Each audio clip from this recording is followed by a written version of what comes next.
بسم الله الرحمن الرحيم. السلام عليكم ورحمة الله وبركاته. أعزائي الطلاب، مرحبا بكم في درسنا اليوم، ويتناول الأحوال الاقتصادية في مصر الفرعونية. وكان هناك ازدهار في الحياة الاقتصادية في مصر القديمة، ويرجع ذلك إلى وجود نهر النيل، وده كان أحد العوامل الأساسية بالنسبة للتنمية الاقتصادية ونهضة مصر الزراعية. أيضا عندنا السبب الآخر وهو وفرة الأحجار والمعادن، وأيضا ساعد على نهضة مصر الصناعية والفنون والعمارة وبقاء الحضارة الفرعونية زاخرة وعالية حتى الآن.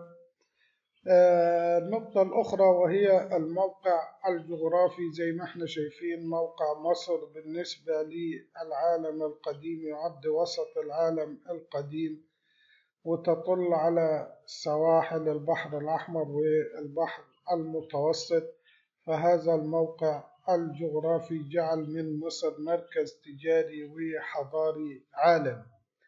يبقى إذن ازدهار الحياة الاقتصادية في مصر يعود لوجود نهر النيل، وفرة الأحجار والمعادن، والموقع الجغرافي المتميز. النقطة الأخرى معنا، نبدأ نتناول الحياة الاقتصادية، وهنبدأ أولا بالزراعة. نلاحظ أنه المصري القديم كان مرتبط بأرضه ويستميت في الدفاع عنها، ويرجع ذلك أيضا إلى أنه الأرض والزراعة كانت أساس رخاء البلاد وثروتها. وإحنا نعرف أنه مصر تعد دولة زراعية. أيضا الزراعة كانت هي مصدر الدخل الرئيسي بالنسبة للمصري القديم، لذلك ارتبط المصري القديم بالأرض ودافع عنها بكل ما يملك. بالنسبة للزراعة، نبدأ نتكلم عن المحاصيل الزراعية. وكانت مصر بتحقق اكتفاء ذاتي من الحروب، ما عدا في فترات بسيطة، هي فترات الكوارث أو فترة فيضان النيل أو انخفاض منسوب النيل. بالنسبة للمحاصيل الزراعية في مصر الفرعونية، كانت طبعا الحبوب مثل القمح والشعير، ودي كانت الأغلبية بالنسبة للمحاصيل الزراعية. أيضا هنلاحظ الخضروات مثل البصل والثوم والخس. أيضا من ضمن البقول العدس والفول. النباتات ذات الألياف مثل الكتان، والأشجار مثل العنب والبلح والتين. دي صورة بتوضح الكتان، وكان له استخدامات عديدة وصناعة النسيج. أيضا هناك نباتات زيتية مثل السمسم لاستخراج الزيوت، وده منظر نبات السمسم. بالنسبة للملكية الزراعية، كانت الأراضي الزراعية في مصر ملكا للملك أو الدولة، وكان الفلاحين يعملون في الأراضي الزراعية ومطالبين بتسليم معظم المحصول للدولة كضرائب. طبعا ملكية الأراضي للدولة لم تمنع بعض الأفراد من أن تكون لهم ملكية خاصة، لكن ده كان بمثابة منحة أو هدية من الفرعون لجنوده المخلصين وكبار الموظفين في الدولة. فكانت الأرض تعد ملكا لهم ولورثتهم من بعدهم. أيضا الملكية الخاصة كانت أيضا ممثلة في ملكية الأوقاف، وهي الأراضي التي كانت مخصصة للإنفاق على المعابد والمقابر. بالنسبة لتربية الحيوان والصيد، اشتهر المصريون بحبهم لرعي الحيوانات والرأفة بالحيوانات، وكانت هناك طائفة من الناس بتهتم بتربية الحيوانات ومختصة برعي الحيوانات. وكانت الثروة الحيوانية لمصر كبيرة، وطبعا اهتمام المصري بالحيوانات أيضا كان لها سبب، منها أنها كانت تمثل مساعدة للفلاح في الأراضي الزراعية. يعني ممكن نقول هنا ارتباط بين الثروة الحيوانية والزراعة. طبعا توفرت الثروة الحيوانية بشكل أكبر في الدلتا، وده لتوفر المراعي الطبيعية في منطقة الدلتا. أنواع الحيوانات كانت والطيور تمثلت في الأبقار اللي كان لها أهمية أو مكانة كبيرة عند الفلاح، والأغنام والماعز. طبعا الأبقار قلنا لأنها كانت مرتبطة بحياة الفلاح كذلك وارتباطه بالأراضي الزراعية، وكان بيستخدمها في الأراضي الزراعية. الطيور عرفها المصري القديم مثل البط والأوز والحمام وغيره من من الطيور اللي احنا عارفينها. أهمية الحيوانات عند المصريين القدماء تمثلت في أن الفلاح كان بيستفيد منها في أعمال الزراعة والنقل. يعني كان بيستخدمها في نقل بعض الحشائش، بعض المحاصيل الزراعية. أيضا كان بينتفع من ألبانها وجلودها ولحومها، وكذلك شعرها أو وبرها والصوف بتاعها بالنسبة للأغنام. يعني كانت تمثل مصدر دخل بالنسبة للمصري القديم ومعين له في زراعة الأراضي.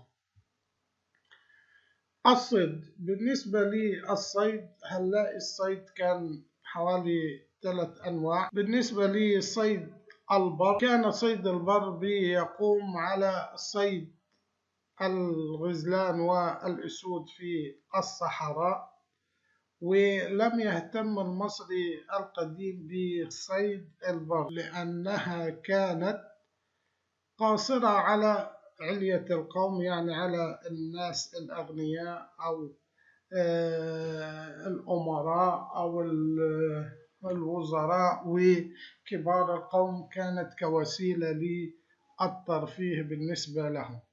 يعني الغزلان والأسود لم يهتم بها المصري القديم لأنها لم تكن وسيلة لكسب العيش، وأنها كانت قاصرة على علية القوم.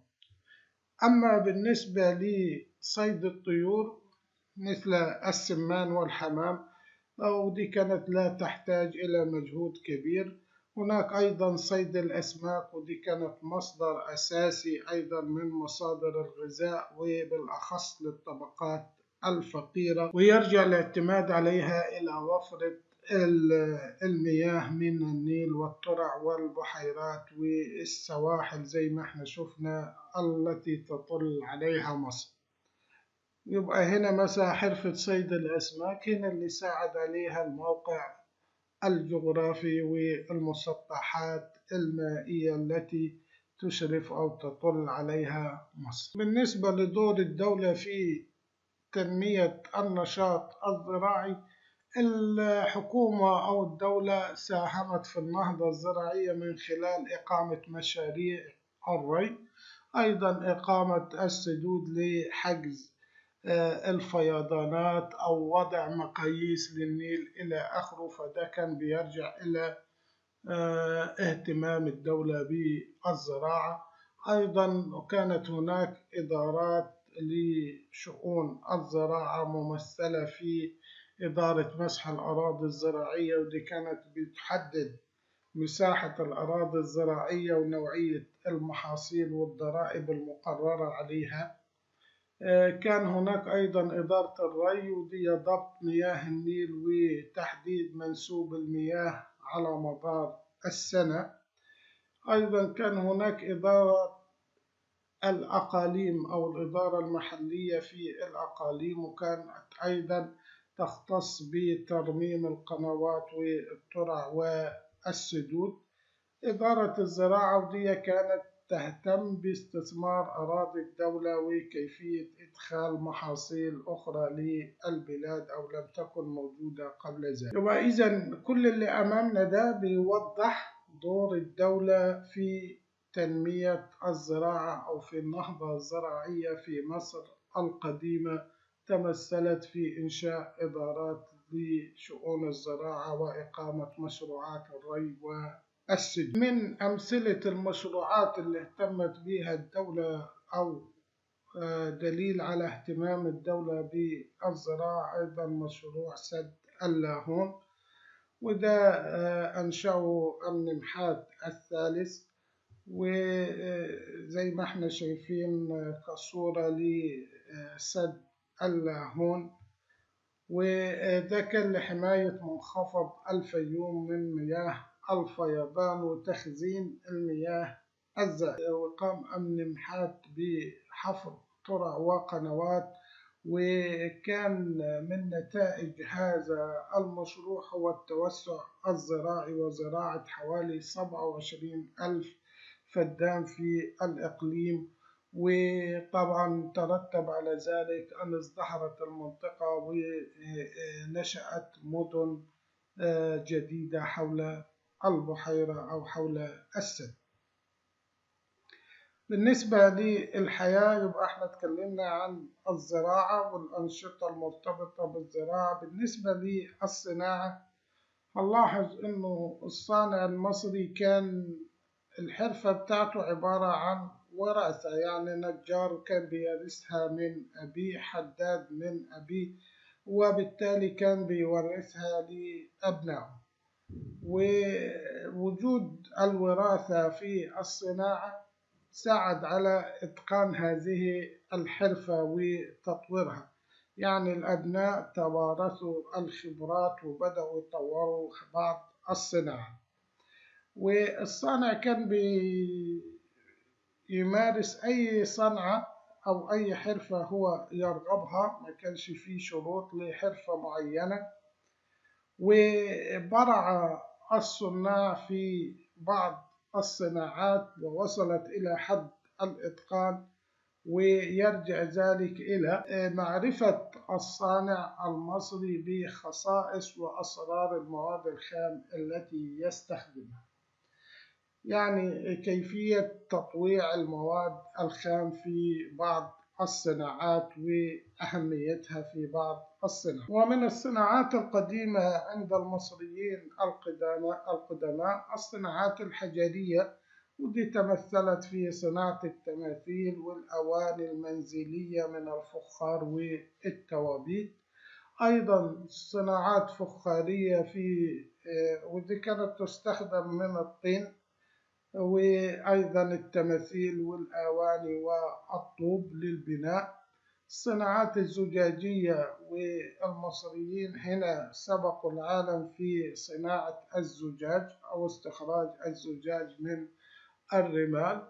وهنا هنلاحظ إنه الصحراء كان ليها دور، والطبيعة أو البيئة كان ليها دور في الصناعات التي قامت، سواء صناعات فخارية أو الصحراء في الزجاج وكذلك الصخور. صناعات معدنية مثل النحاس كان أقدمها، وأيضا الذهب. وكان هناك براعة من المصريين في استعمال الذهب لصناعة الحلي والأواني والأقنعة وتيجان الملوك. وعندنا طبعا دليل واضح على ذلك، وهو تابوت الملك توت عنخ آمون. ومن المعادن الأخرى الفضة، يبقى إذا لكن الفضة كان استخدامها محدود، يبقى استخدموا النحاس واستخدموا الذهب واستخدموا الفضة في الصناعة. من الصناعات أيضا اللي كانت سائدة صناعة الأخشاب، والمصريين كانوا بيستوردوا الأخشاب من الخارج، وخاصة من بلاد فينيقيا، مثل خشب الأرز اللي احنا بنشوفه كده ده.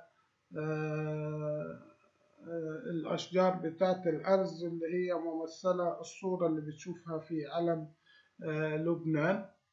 والأبانوس أيضا من النوبة وبلاد بونت اللي هي الصومال حاليا. وهذه الأخشاب كانت بتستخدم أيضا في صناعة السفن والآثاث والأبواب والتوابيت وغيرها من الصناعات الخشبية.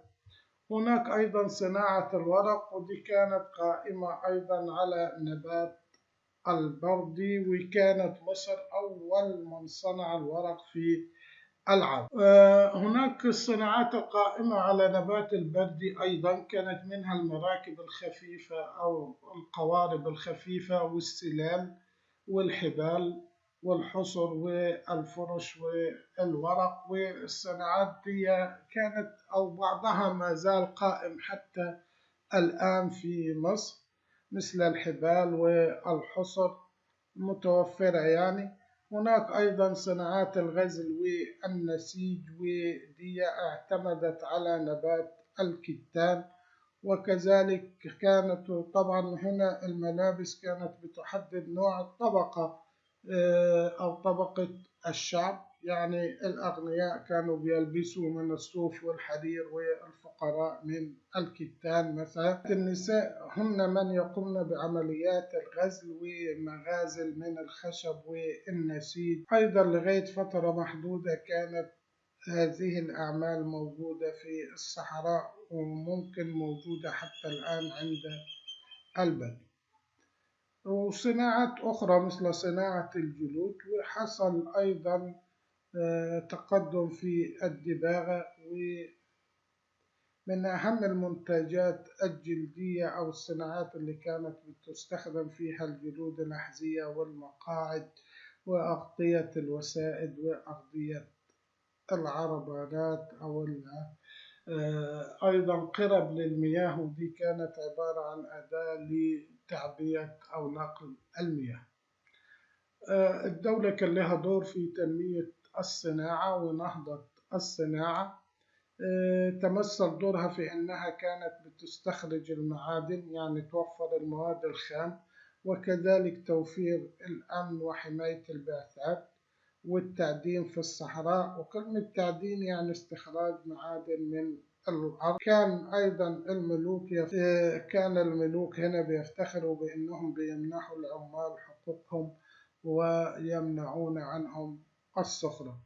الطياريت هنا في خطأ إملائي، هنا تداخل الحروف في يفتخرون وحقوقهم.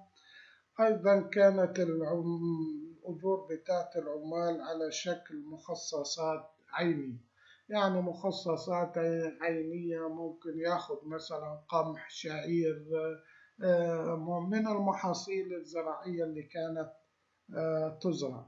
يعني لم تكن هناك مخصصات نقدية أو عملة. بالنسبة للتجارة، طبعا التجارة بتقوم على الزراعة والصناعة. وهنلاحظ هنا بالنسبة للتجارة هنا لعب موقع مصر دور كبير في الحركة التجارية، وكان له أثر في اتصال مصر بدول الجوار وإقامة علاقات تجارية. فهنشوف التجارة الداخلية، يعني داخل مصر نشطت بين المدن المصرية وقامت أسواق في القرى. أيضا كانت التجارة بتقوم على المقايضة، ويقصد بالمقايضة هنا المبادلة، بمعنى مثلا واحد عاوز قمح مقابل شعير، ذرة أو تمر مقابل قمح، وهكذا. يبقى إذن ده المقصود بالمقايضة. وكانت هناك أو التجارة بتقوم على الأمانة والثقة.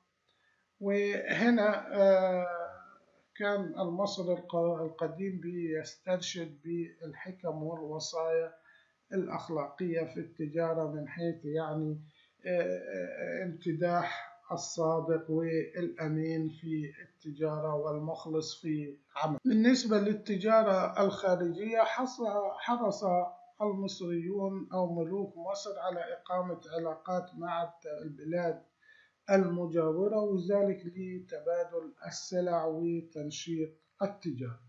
وحصلت نهضة في الحركة التجارية خلال عصر الدولة الحديثة، عندما أيضا أصبحت مصر إمبراطورية كبيرة وامتد نشاطها التجاري إلى جزر البحر المتوسط. وكانت هناك علاقات تجارية خارجية بالنسبة لمصر، تمثلت هذه العلاقة مع عدة دول ومناطق، منها فينيقيا يعني بلاد الشام. وكانت هناك رحلات تجارية أرسلها الملك سنفرو إلى أفريقيا، وكان الهدف هو جلب خشب الأرز قلنا، واستخدم في بناء أسطول تجاري، وكان هذا الأسطول بيضم حوالي 40 سفينة. أيضا كانت هناك علاقات تجارية مع ليبيا، وكانت مصر تستورد منها الزيوت وخاصة الزيتون وأيضا الأقمشة. بالنسبة للنوبة هنا ناحية الجنوب، استورد المصريون الأبانوس والعاج والذهب، وصدروا إليها الحبوب والكتان والأواني الحجرية والفخار. بلاد بنط وهي الصومال، ودي أشهر البعثات التجارية إليها أرسلتها الملكة حتشبسوت، وكانت مكونة من 5 سفن كبيرة. وعادت هذه السفن أو الأسطول بمحاصيل زراعية نادرة وأخشاب مثل الأبانوس والعاج والبخور والعطور، وحيوانات أيضا نادرة مثل الزراف والقردة والفهود. وسائل النقل، تعددت وسائل النقل عند المصريين القدماء، وده يرجع اهتمام المصريين القدماء بوسائل النقل أيضا لازدهار التجارة الداخلية والخارجية. وكان هناك النقل البري والنهري، وهنشوف النقل النهري طبعا من خلال المراكب في النيل، وكانت تنقل البضائع من الشمال للجنوب وأيضا من الجنوب إلى الشمال. وهناك نقل بحري باستخدام سفن كبيرة. أيضا هناك النقل البري، ودي بتستخدم فيها الدواب وزاحفات، يعني عبارة عن قطعة من الخشب على الأرض وتربط بحبل ويجرها الثيران أو الحصان لنقل الأحجار. وخلال الدولة الحديثة ظهرت المركبات اللي كان بتجرها الخيول كوسيلة للنقل. دور الدولة في تنمية التجارة تمثلت في، طبعا عرضنا بعضها، إقامة تحصينات على حدود مصر لتأمين وتسهيل التجارة، إنشاء إدارات خاصة مثل إدارة المحاسبة والجمارك وإدارة القوافل. شق سنوسرت الثالث قناة في الجندل الأول لتمر فيها السفن عند أسوان لتسهيل حركة التجارة. أيضا حفر قناة تسمى قناة سيزوستريس، ودي كانت بتربط البحر الأحمر بالبحر المتوسط عن طريق نهر النيل لتسهيل التجارة مع بلاد بنط وجزر البحر المتوسط. أيضا سن وضع قوانين لضبط الأسواق وتنظيم المعاملات التجارية، ووضع عقوبات على من يتلاعب بالأسواق. يبقى إذن دي أهم النقاط بالنسبة للحياة الاقتصادية في مصر، وتتضح الصورة إن شاء الله كده مع وضع أسئلة مراجعة على الدرس، ونتمنى لكم التوفيق.